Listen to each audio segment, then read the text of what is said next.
Hi Libra, welcome to Wobbly Camera Tarot. This is for April the 3rd to the 9th. We're going to get straight to it. Just a little disclaimer, I am Libra, so Sun, Moon and Rising are all Libra. So this is a reading for me as well as for you guys. I do try and temper it so that it is, I'm reading it for you, but I'm also going, oh, my week's looking really good next week. And it is. Stop drawing attention to your negatives, people. Come on, enough of this now. Let's go with the good stuff.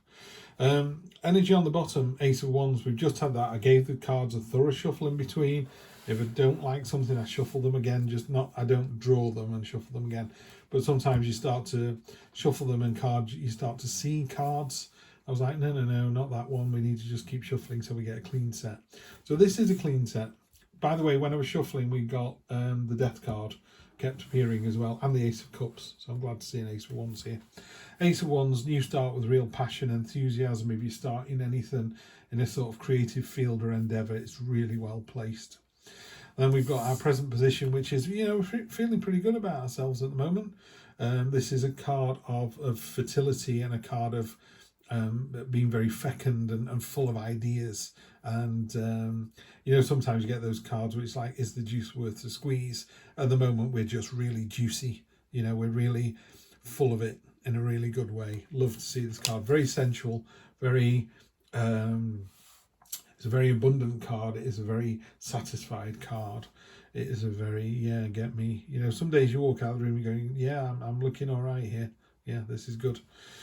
Just remember, present expectation as well is open-armed wonder. This is Queen of Cups. So she's about balance, she's about diplomacy, she's about harmony, she's about finding that middle ground so that everybody benefits. Very Libra trait, so I'm not going to go too much into that. That makes perfect sense to me. And we've got in the unexpected, the mysterious, the unknown, the out of the corner of your eye. The High Priestess is all about intuition and just, if it doesn't feel right this week, it's not right. Just leave it another week, it will wait. If it does feel right, this is the week to do it. Sometimes the High Priestess can feel a bit of a stagnant card. It's not. It's a card of stillness, but it doesn't mean to say it's a card of inaction. You're ready to go at a moment's notice. So just be careful. She's got all the tools in her armory. She's got a dowsing pendulum. She's got a key to unlock the mysteries. She's got the pomegranate, the fruit of the underworld. She's as happy in her subconscious as she is in her conscious. The more sort of mysterious and unknown it is, the more she's kind of like, come on then, let's do this. And then next week itself, we've got the stupid Five of Pentacles. Five of Pentacles is a card of lack. It's a card of drawing attention to yourself. It's a card of I'm not good enough. But it's also a card of your own making.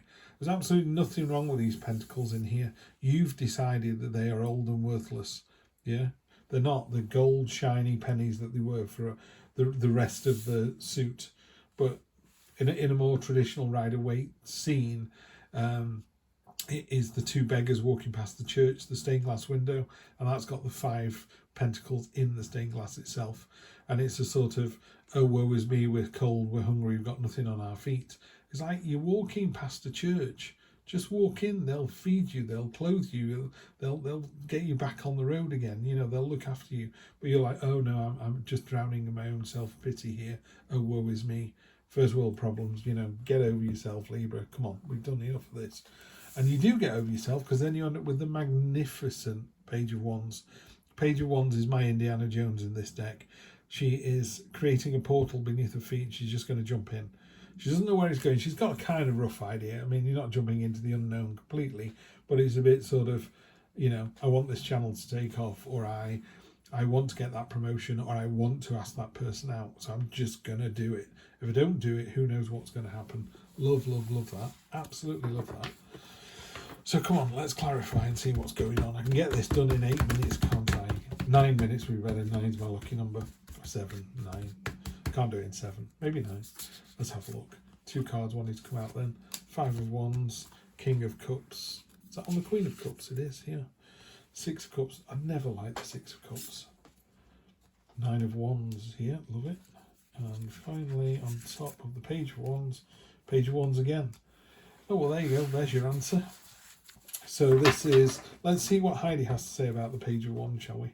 Energy on the bottom, Page of Swords. Pages are quite youthful energy. They're quite young. So pages would be, you know, teenagers. Knights would be in their 20s. You know, and it's that kind of young, fresh, fizzy, not constricted by experience. You know, they go, come on, let's go to the airport and have a coffee at 4 a.m. You're like, that's not going to work, but that's what they want to do. So let them do it. Page of Wands. Let me find this for you. Court cards, swords, pentacles. There must be wands there. Page of Wands. The Page of Wands is full of pure fire and energy. She has bold ideas and pursues them with passion, but doesn't quite know the right way to execute them just yet. She's working on it and she'll get there, but for this page, the journey is just as important as the destination, maybe even more so, and the road in front of her lights up with potential. Love that for us down there. That's great.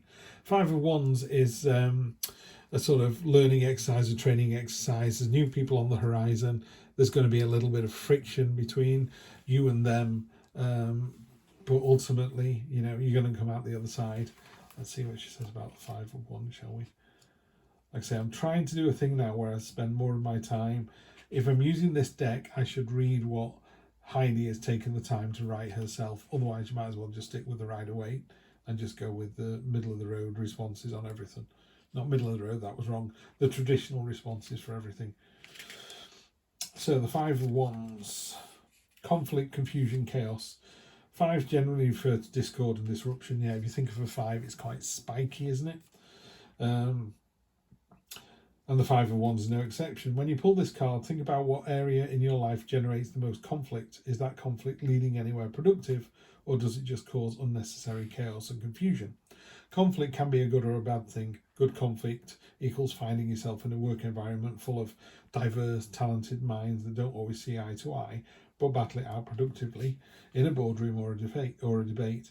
Bad conflict is causing arguments for the sake of argument, talking without listening, and toxic friendships.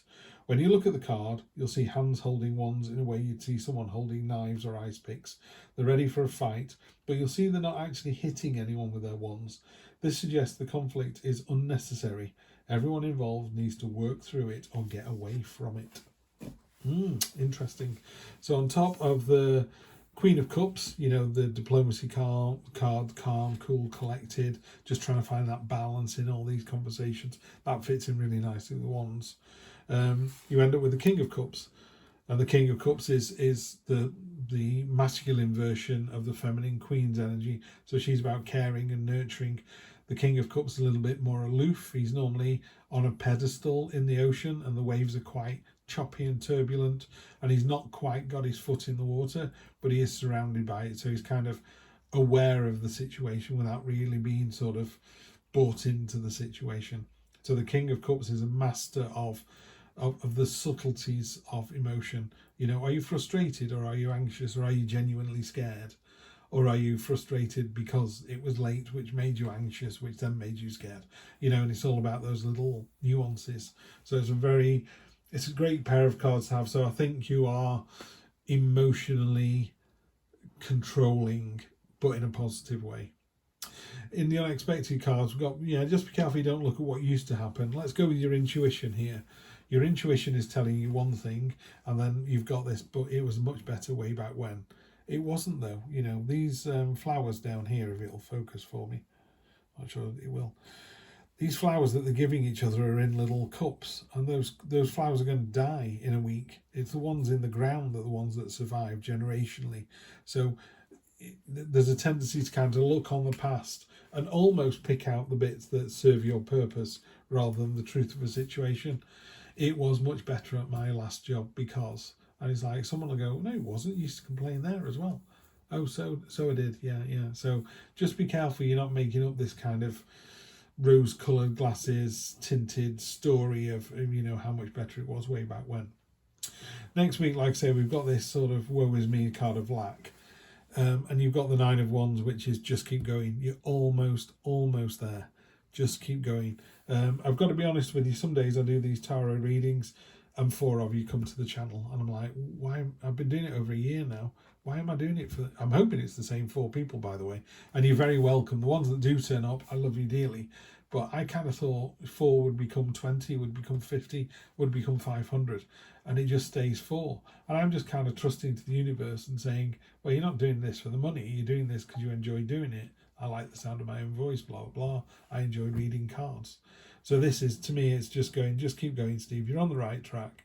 It will feel like a burden some days, but it's the warrior card, the wounded warrior. You're not going to give up. You're not going to quit. And then, like I say, we've got this lovely doubling down on the Page of Wands. Jump in, Indiana Jones time, the adventure. We cannot wait to see where this takes us. It's going to be so much fun. And then I've drawn a card for you, which is Eagle Spirit. Spirit has your back, 23. I'm just going to read this out because I don't know these cards particularly well just yet. I know that is an excellent card. My favourite card, by the way, if I could have got any card in this, would have been the Panther, just because it just looks amazing. But yeah, I'll take the Eagle Spirit for now. Think of eagles flying high above other birds, soaring on the wind. Eagle Spirit has appeared to ask whether you're willing to soar to new heights, even if that means solitude for a short while. Truly, all the wisdom of the world is available to you. When storms flash across the sky, it's Eagle Spirit that rises you above it all, helping you conquer fear and overcome adversity, reminding you that Spirit has your back and wants you to experience life at its fullest. At this moment, you're meant to know that you have the highest of wisdom and courage within, gifted to you by Spirit and all the angels. Boldly build your nest in a lofty space and know that now you can fly effortlessly, proudly embodying Eagle Spirit in all her glory and grace, claiming what is truly yours in divine timing. Libra, we are so worth it. I will see you next week for more of the same. Take care.